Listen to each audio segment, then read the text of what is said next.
bread, and I get asked all of the time, how do you make sourdough bread in a loaf pan?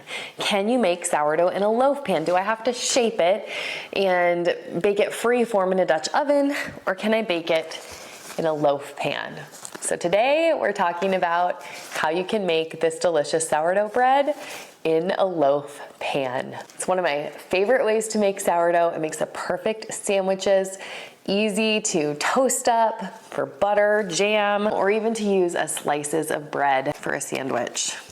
Tuna fish, turkey, some of my favorites. So I'm gonna walk you through how to make your sourdough bread in a loaf pan. Let's go. So I've got my beautiful classic sourdough bread right here. This dough is ready for me to shape. It's bubbly, it's risen, it's doming toward the top. And instead of shaping it into a classic round, I'm gonna do it in a loaf pan. Now, a lot of people ask, why would you shape sourdough in a loaf pan? It's easier to slice. So if you prefer like a sandwich bread, it kind of makes more of a sandwich style loaf. Another reason is if your dough is super sticky and like hard to manage, stick it in a loaf pan, because the edges of the pan are going to help your dough rise up, and you're going to get a better rise out of it. So if I ever have a really wet dough, I put it in a loaf pan, like it was just not holding its shape. So we're going to go ahead and I'm gonna pull out my loaf pans. This is my classic sourdough, and so it makes 2 loaves of bread. So I'm gonna have 2 loaves here. I like to use a 9x5 loaf pan for these. I think that it just gives a little more space for the dough to rise, and I think it's a good shape for my classic sourdough loaf. So here we go. All right, I am going to take each piece of dough, I've cut it in now into my loaves, and I'm just going around like I would doing my pre-shaping step. We're gonna let that sit. We'll pre-shape on this side as well with this loaf. You can do this for any type of sourdough bread. If you had a jalapeno cheddar loaf or a cinnamon raisin, that's one of my favorites to do this with. Anything that you don't want to just bake into this round loaf like this, you can put it in a loaf pan instead and give you a little bit different shape. So it can be really nice.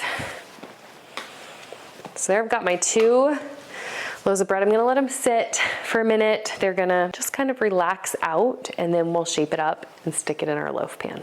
You can see how these loaves have now spread out a little bit. They're ready to be shaped. So I like to butter the edges of my pan. Sometimes I'll even put down a little layer of parchment paper. So I just do a little bit of butter on this parts where it would be more prone to sticking, especially if you don't have a non-stick pan. I think that this is a good step. Or you could put some parchment paper in your pan as well. And sometimes I'll even go up on the edge so you get it right in the crease as well there.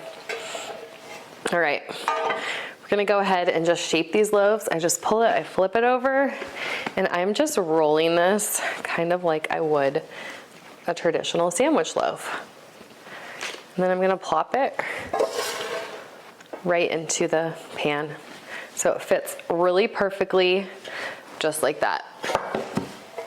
I'm gonna do another one. Now the thing is, you can either let this loaf rise now at room temperature, or a warm temperature, and then bake it if you wanted it for dinner tonight or something. Or you can let it cold ferment or cold proof in the fridge. I like to do it both ways.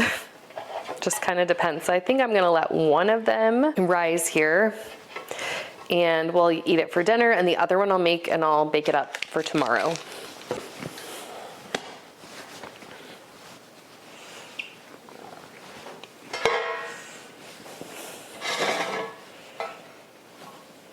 And it goes just like that. So you've got your 2 beautiful loaves. They're gonna be in a loaf pan. I'm gonna show you how to bake them in a loaf pan a little bit later. We're letting one rise and one is going in the fridge. This one that I'm gonna let rise probably needs another hour and a half to maybe 2 hours at like a 78-degree temperature. It's been a couple of hours. Look at this loaf. that has just been rising here in my loaf pan. I'm gonna go ahead and come in here and just do a straight down the middle score, and then we're gonna bake this up. Now, at this point, I could bake it like this at like 400 or 425 degrees. I like having a little bit of a crispy crust on the outside, so I'm gonna put a pan of water on the bottom of the oven for the first 25-30 minutes of this bake so it can get that crispy crust on the outside. The steam helps it to do that. And then I'll show you tomorrow with my other loaves that are in the fridge, cold proofing right now, how I would get more steam into a sourdough loaf in a loaf pan.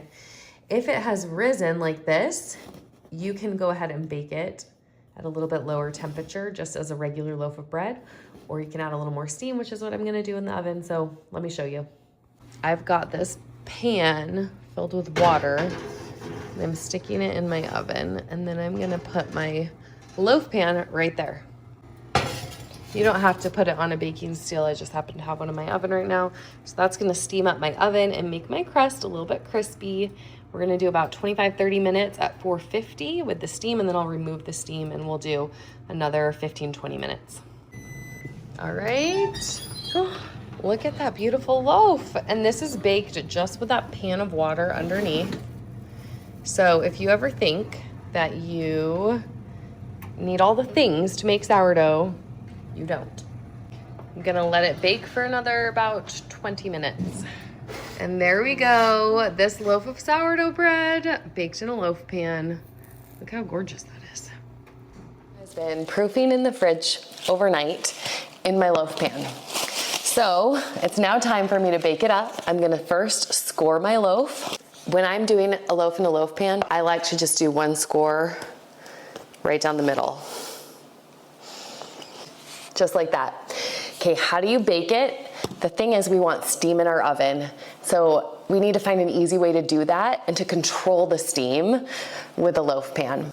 I've been showing a couple ways that I do this. And probably the easiest way that you do it is just take another loaf pan and stick it on top of this pan, okay? Then you're gonna be able to bake it right in your oven. This extra top here kind of creates a seal and it creates steam so that it will steam your loaf for the first 25 minutes of the bake. And then you're gonna take it off during that last about 20 minutes of the bake to get the nice crispy crust on the outside. So that's a really easy way to steam your loaf. Another way that I love to use too is Broad & Taylor has a baking shell, and I'll show you how I use it. And you just literally stick your loaf pan into your oven on a baking steel, and then you put the shell over the top. And I love that if you're just doing a single loaf. It's a great product to do it. The loaf pan method is a great way for sourdough. Lots of people love to use it, and we like it for those nice even slices. So let me show you how it works, and then we'll see the bread as it comes out of the oven. Here's another tip that I often use when I'm making sourdough in a loaf pan. I may not have started out wanting to make a sourdough loaf in a loaf pan. Maybe I had it all ready to go in my Banneton basket. Well, sometimes the dough doesn't cooperate. Your dough may be too sticky, it may be too wet, or something like that happens. Let me show you how you can easily put it in a loaf pan and then bake it up if you have sticky dough. So I get a piece of parchment paper. I'm just going to dump my dough out onto the parchment paper, and then I'm going to take it and stick it into the loaf pan. You can actually do that if you just wanted to proof your dough in a Banneton or something, and you want to still bake it in a loaf pan. You can proof it in like a rectangular Banneton and then stick it in the loaf pan to bake it if you want to, even if your dough is not sticky. So all that I'm going to do is put my dough onto this loaf pan. Sorry, put it onto the parchment paper.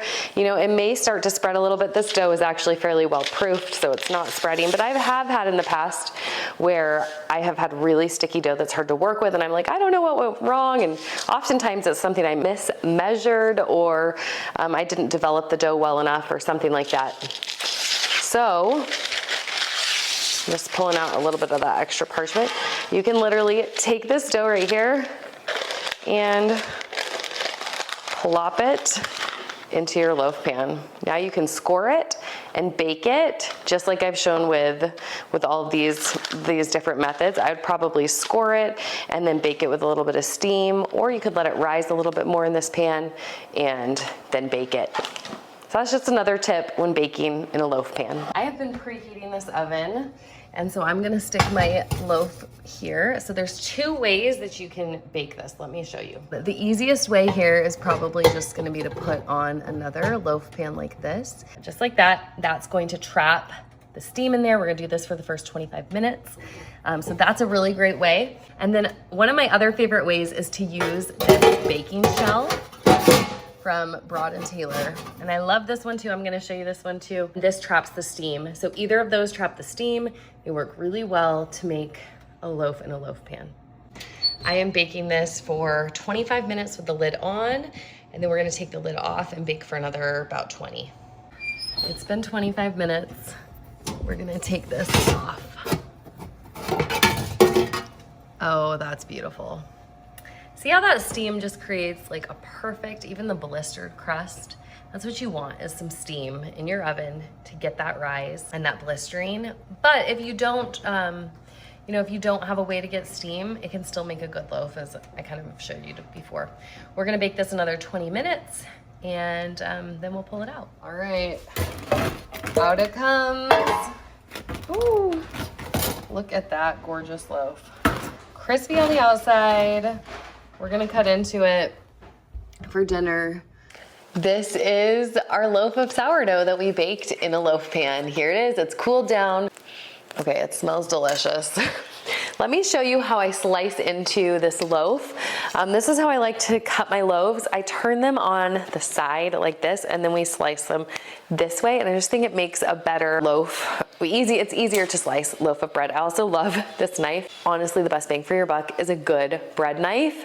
And this one is less than $20 almost all of the time. So please go get yourself one. I'm gonna cut into this. You can see our beautiful loaf pan sourdough.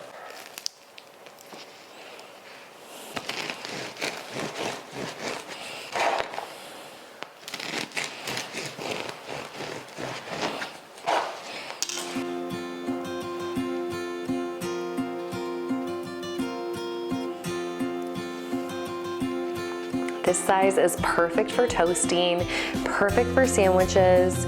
You can honestly make incredible bread from just a couple ingredients, and baking it in a loaf pan is one of my favorite ways to make sourdough bread.